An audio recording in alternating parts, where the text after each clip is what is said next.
Baik, terima kasih. Assalamualaikum warahmatullahi wabarakatuh. Perkenalkan, saya Muhammad Abil Fauzan. Di sini saya akan mendemonstrasikan terkait kode tugas yang diberikan oleh Pak Dwi terkait program Quicksort. Saya dari NRP 5025241024. Baik, di sini saya akan menjelaskan terlebih dahulu apa itu Quicksort. Jadi Quicksort di sini adalah metode yang digunakan untuk menyusun suatu data mulai dari baik itu terkecil ke terbesar ataupun bisa dapat dimodifikasi sebaliknya seperti itu. Dimana konsepnya sebagai berikut. Dimana kita akan memilih pivot secara random, data random. Terus kemudian kita akan menempatkan pivot tersebut di tengah-tengah, di mana bagian kiri pivot adalah data yang lebih kecil dari pivot dan sebelah kanan adalah data yang lebih besar daripada pivot. Baik, di sini saya akan menjelaskan data dulu yang saya inputkan, di mana suatu array saya inputkan data sebagai berikut. 13, 7, 8, 9, 1, 11, 3, 2, 4, 6. Jadi ini adalah merupakan data acak, di mana tadi sudah, oh ya, untuk pemilihan pivot sendiri saya menggunakan untuk um, indeks terbesar atau tertinggi. Di sini mana adalah 6 dengan indeks ke 9 dari total kapasitas 10. Kemudian untuk fungsi swap sini sendiri adalah untuk menukarkan suatu data antara satu data dan data lainnya. Jadi antara dua data akan ditukar posisinya seperti itu.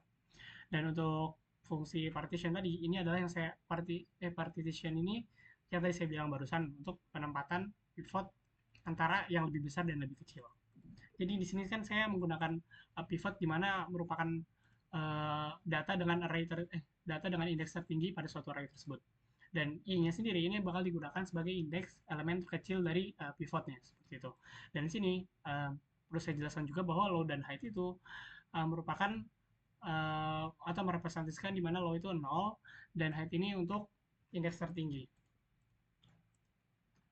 Baik, di sini makan saya juga melakukan perulangan yang menggunakan for loop di mana j-nya diinisiasi dengan low, kemudian batasnya adalah height min 1, kemudian akan diincrement setiap fungsi bawahnya ini atau for loop ini berjalan. Di mana ini akan berjalan jika array nilai dari atau ya nilai dari data indeks ke j ini akan lebih kecil daripada pivot. Kita coba di sini kita inisiasikan j-nya sama dengan 0. Sedangkan di sini indeks 0-nya adalah 13. Jadi ini masih belum berjalan. Terus kita cek lagi ke selanjutnya 7, 8, dan 9 ini kan masih lebih kecil, masih lebih besar daripada pivotnya atau 6 ya. Nah, baru ke run apabila array J-nya tadi itu bernilai 1. Atau di mana ini adalah indeks ke 0, 1, 2, 3, 4, ke 4. Nah, apabila berjalan, mari kita lakukan ilustrasi di mana I yang tadi itu adalah indeks terkecil kan buat naruh elemen terkecil dari pivot. Yang lebih kecil dari pivot, sorry. Dimana bakal di swap antara array I tadi, I-nya kan tadi yang sebelumnya min 1 di sini. Kalau kita langsung lakuin swap itu kan nggak mungkin karena indeks minus 1 itu nggak ada. Jadi harus diincrement dulu, alhasil akan nukar antara array 0 yang tadi 13 ditukar dengan array J yang tadi J-nya ada 4 atau nilainya 1 akan ditukar antara 1 dan 13 seperti itu. Kemudian akan berlanjut terus hingga nanti jika sudah selesai, jadi nanti kondisinya adalah um, akan ada data di mana um, mulai dari kiri itu bakal pasti itu lebih kecil daripada si pivot. Tetapi datanya masih dapat berbentuk acak. Jadi kalau saya lihat dari gambar sini, atau dari data yang saya masukin, berarti kan nanti yang ini, satu ini, bakal jadi array yang, array index ke 0. Jadi bakal posisinya ada satu, kemudian dimasukin 3, di mana 3-nya ini bakal jadi selanjutnya lagi, berarti 1, 3, 2, 4, seperti itu. Jadi bakal seperti itu. Jadi urutannya adalah 1, 3, 2, 4, kemudian akan jadi data acak gitu, data acak yang telah diubah-ubah tadi. Nah baru nih fungsinya uh, 6 ini dimasukin tuh setelah udah jadi tadi. Dimasukinnya di mana adalah di sebelah kanan dari indeks terakhir untuk elemen yang lebih kecil daripada pivot. Tadi kan yang paling lebih kecil dari pivot untuk indeks terakhirnya kan berarti 4 ya. Nah, kita bakal taruh di kanannya. Gimana cara kita naruhnya? Yaitu dengan swap antara indeks I tadi di plus 1 otomatis di kanannya dengan array height-nya atau pivot itu sendiri antara 6. Nanti bakal di return untuk indeks berikut ya pivotnya gitu.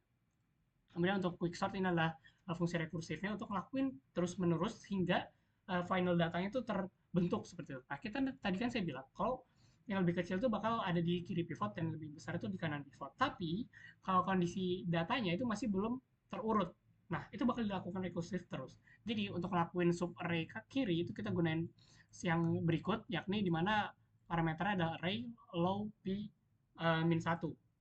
P-nya sendiri adalah partition tadi. Kemudian untuk yang sebelah kanan itu menggunakan array dengan parameter selanjutnya, yaitu PI plus 1 terus height-nya. Jadi ini fungsinya buat yang sub array kanan, ini sub array kiri. Jadi terus menerus. Jadi misal tadi kan um, di sub array kirinya pivot itu ada nih, udah terjadi array baru. Nah, array yang belum fix tadi yang masih kacak itu bakal ngelakuin lagi. Bisa bisa aja nanti bakal terbentuk sub array kiri dan sub array kanannya lagi di sub array kiri dari pivot awal. Nah, terus menerus rekursif sehingga terbentuk susunan data yang telah sesuai. Nah, ini dalam dan bakal di call dengan satu fungsi yakni quicksort dengan um, inisiasi sorry, dengan parameter array 0 dan n-1, atau n sendiri adalah jumlah uh, jumlah kapasitas ya, jumlah data dari array tersebut. Nah, ini buat ngeprint ya, tinggal di print aja dari indeks awal ke indeks terakhir. Oke, ini mungkin bisa langsung dirun aja. Oke, ini untuk hasilnya. Jadi kan di sini udah urut 1, 2, 3, 4, 7, 8, 9, 11, 13 ya. Oke, mungkin demikian terkait penjelasan kode quicksort saya. Kurang lebih mohon maaf. Terima kasih. Wassalamualaikum warahmatullahi wabarakatuh.